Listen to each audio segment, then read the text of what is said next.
Well, two exciting matches in the IPL. We will talk about both of them.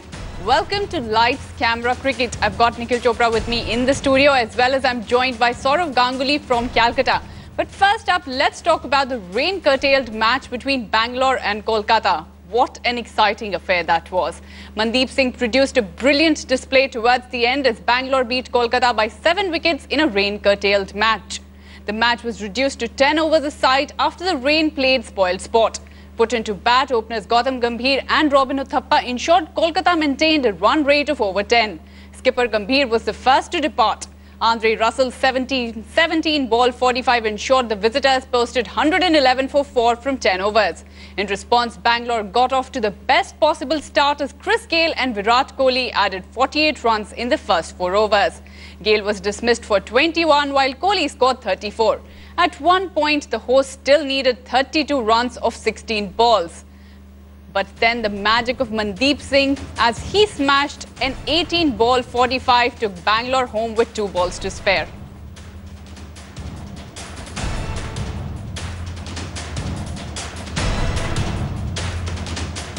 Well, let us now look at who the stars from that match between Kolkata and Bangalore were.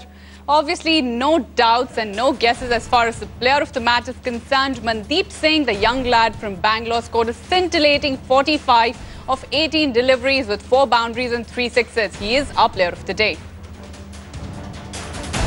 And as far as the over of the day is concerned, that one was bowled by Andre Russell. It was the 10th over of the Bangalore innings where Mandeep hit a couple of massive sixes and helped Bangalore to victory. 15 runs coming from that over by Russell. As far as the points table is concerned, after 33 matches, the complexion hasn't changed much. Chennai and Rajasthan are right at the top, with Punjab at the bottom and Mumbai on the 7th spot.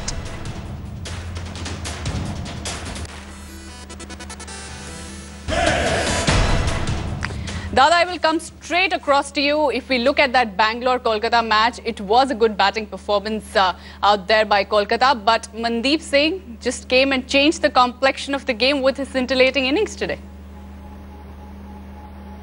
Yeah, I think Kolkata has been a bit unlucky with these rain-curtailed matches. One of the game got washed out against Rajasthan Royals, then they lost another rain-curtailed match a few days ago with the Sunrisers where they had to chase a big total in just 12 overs, and now once again they were batting first in a 10 overs game.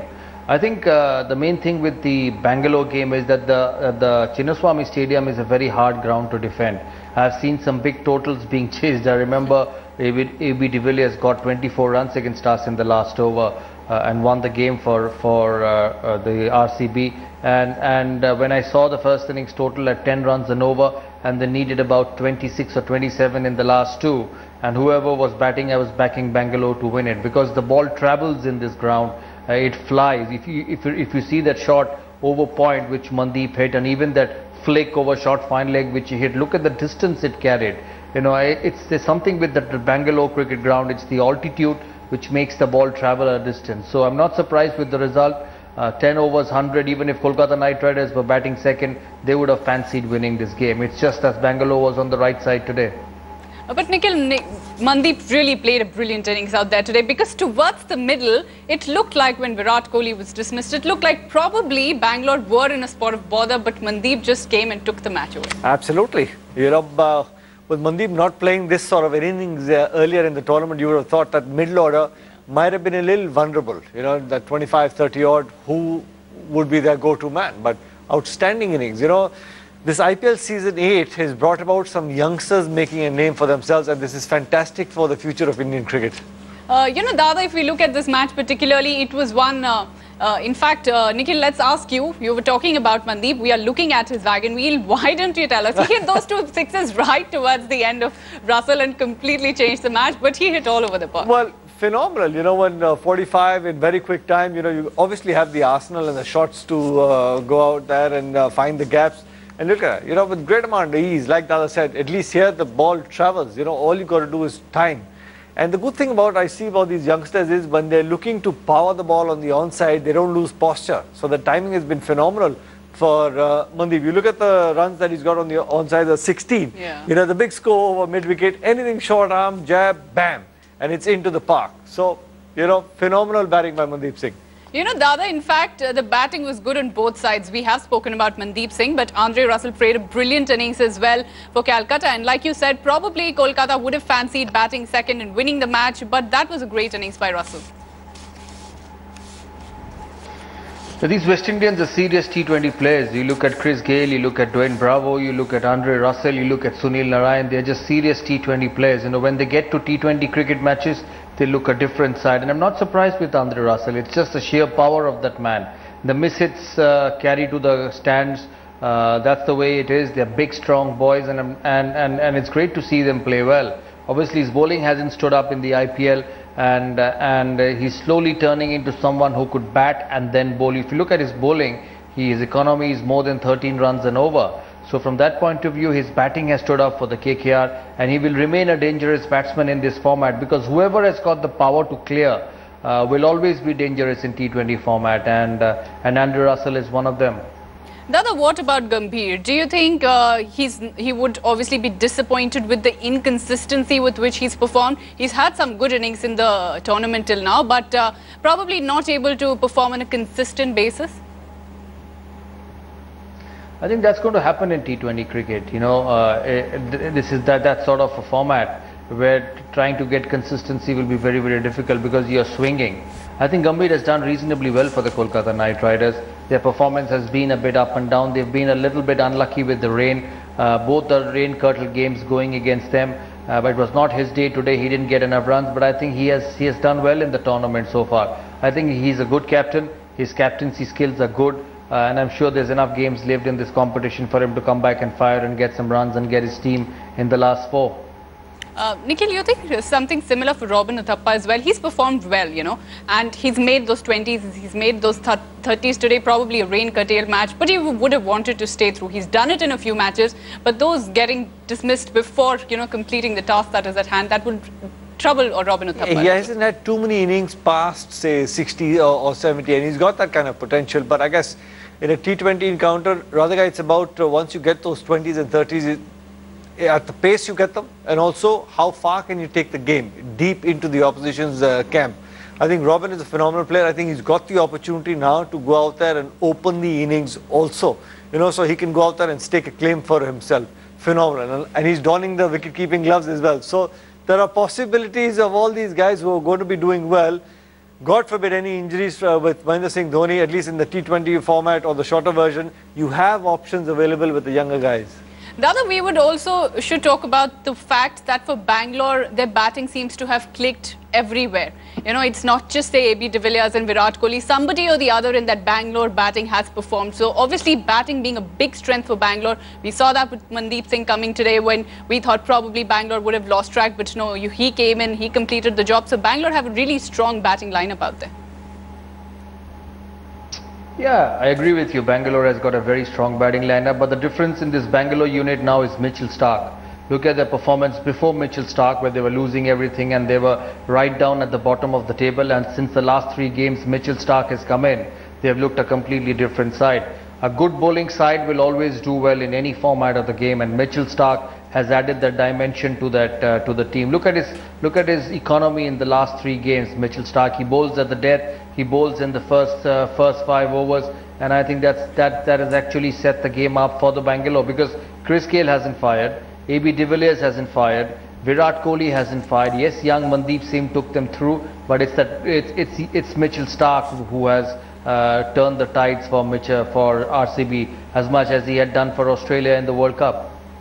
Nikhil, Mitchell Starc, like Dada said, single-handedly leading the Bangalore bowling, because we've seen earlier that bowling was sort of a weakness for them. Probably you had Yuzvendra Chahal, who was performing really well in the tournament, but otherwise, say, Varun Aaron's were not really doing well. So Starc single-handedly sort of leading the Bangalore bowling. Radhika, it makes a big difference when you got a top-quality bowler bowling close to 150 kilometers an hour and swinging that cricket ball. And he's bowling in the most difficult period of the game as well, you know, in the power play right up front and right at that depth. When the opposition, the batsmen are looking to throw the kitchen sink at every single delivery. And you've got mostly your top 3 in literally every side, your best players. So he's been able to put some pressure, get wickets right at the top. And once he does that, it just opens out the middle order a little bit, and you've got Varun Aaron and some of the other guys being allowed to bowl and put some pressure on the opposition as well. Had that initial burst of wickets not come from Stark, things would look very different from the Bangalore side. So you feel, Dada, that is somewhere where probably Kolkata is struggling as well. Their bowling, I mean, obviously with Sunil Narine not being there, his off-spinners not being allowed, something, you know, mentally also disturbing for the side. And their bowling seems to have not really clicked for them as much as they would have liked. Yeah, absolutely. You look at their performance with Sunil Narine and without Sunil Narine. Just before the Champions League final last year, they took him out of the competition because of his action. You know, the Knight Riders lost to the Chennai Super Kings. They got smashed by the Chennai Super Kings. And once again, this time, you look, their performance has been up and down. You know, Sunil Narine used to give at 4 runs and over, 5 runs and over. He used to bowl in the power play, and he used to bowl in the last 2 overs of the death. These are such important positions, and he would bowl with skill. He would stop the runs, he would pick wickets, and by doing that, he would actually make the bowler at the other end look good. Because as a batsman, you know that from one end, you wouldn't be getting much runs. So you're actually attacking deliveries, all the deliveries from the other end, which actually makes the bowler at the other end a wicket-taking bowler. So Sunil Narine is a huge influence in that KKR side, and without him, it's a 60% side. And I'm saying that with due respect to everyone. There are some quality players in that side, but without Sunil Narine in that bowling attack, just as you saw today, Andre Russell got hit for about 15 or 16 in the last over. Sunil Narine would have bowled the penultimate over and taken that last over where the RCB would have had to get 22 and 23, when life would have been a lot more easier for Andre Russell. In fact, Nikhil and Dada, let us talk about the other match of the day as well. That was one between Hyderabad and Chennai, where a brilliant batting display by Hyderabad and more importantly, David Warner seemed to have turned the tide for Hyderabad. Hyderabad put on a fantastic batting performance. They scored 192 runs for the loss of 7 wickets, single-handedly led by David Warner. That was always going to be a difficult task out there for Chennai to chase down. And Chennai only managing to score 170 for the loss of 6 wickets in their 20 overs.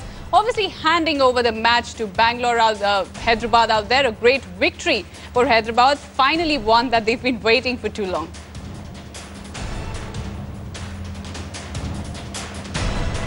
Dada, we really have to talk about David Warner. We really want to know if Hyderabad is a single-man side. He single-handedly scored those runs, and that is the reason that Chennai were not able to register a win out here today. A huge target set by Hyderabad for them. Yeah, I think he's one of the main players, David Warner, because he scores at such a brisk rate. Shekhar Dhawan has been a bit off colour. I think these two are very important for the Sunrisers. The middle order looks a bit brittle. Ian Morgan hasn't fired yet. I think that every time David Warner plays well, Sunrisers get into a position to win cricket matches. And I think today was an important look at the strike rate, 217 for David Warner. He scored 61 in just 28 deliveries, and it set the game up for the Sunrisers because it was an important game. When you actually beat the top team in your group and win it so handsomely, it not only gives you very important points, but it also brings back the confidence in your side that we are capable of beating the best. You know, you heard Tom Moody said a few days ago that the middle order has to fire. They are a bit of a top-heavy team, and once again, Warner fires, they get into a good position to win. And I think this is a very important win for the Sunrisers Hyderabad in the context of them making in the last 4. Nikhil, what is it that changed the complexion of the game for you?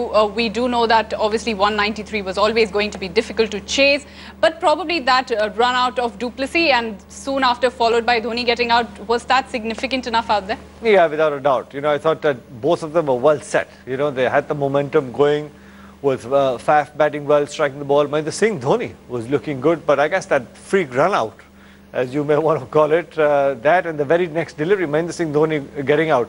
So 2 set batsmen, Radhika, who were carrying the momentum through, getting out, and from there on, you know, every dot ball, you know, each time you don't get 8 or 9 in an over, you know, the asking run just kept on creeping up.